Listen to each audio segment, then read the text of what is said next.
Guys, sekarang dia telah pun berjaya untuk membuka perniagaan di bumi kangaroo itu.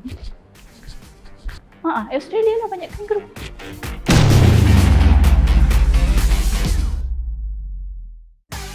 Hai, Assalamualaikum semuanya. Annyeonghaseyo yorobun. Anda bersama dengan saya Cema, host anda dalam Boom Expose.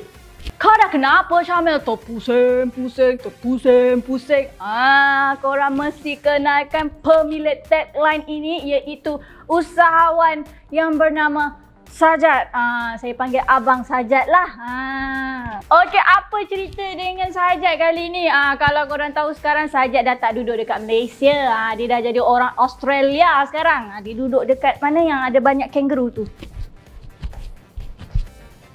Australia lah banyak kangaroo.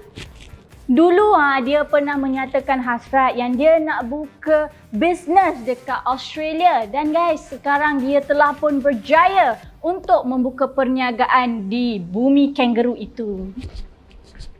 Baru-baru ini dia ada upload dekat Instagram miliknya dokumen perniagaan untuk dia memulakan bisnes di Australia. Nama perniagaan itu adalah Nur Sajat Legacy Cosmetic. Dan dia akan buat perniagaan tersebut di Sydney. Lepas tu guys, dia juga ajak rakyat Malaysia, siapa-siapa nak kerja dengan dia, bolehlah datang. Tapi dah bersedia ke nak bekerja di negara orang? Nak kena berhijrah lah guys. Itu Sajat lah yang cakap, bukan saya. Dan perniagaan ini dijangka akan mula beroperasi pada April atau Mei tahun ni lah. Tak lama lagi. Dan dia akan meneruskan bisnes dia dekat Malaysia, dia bawa balik ke Australia lah. Dulu dekat Malaysia dia ada jual bengkung, kosmetik dan juga produk kecantikan kan. Dia akan jual benda yang sama dia jual kat Malaysia di Australia juga. Jadi bila orang tengok Sajat ni punya effort nak berniaga dekat Australia ni, ramailah yang puji. Katanya Sajat ni tak pernah putus asa.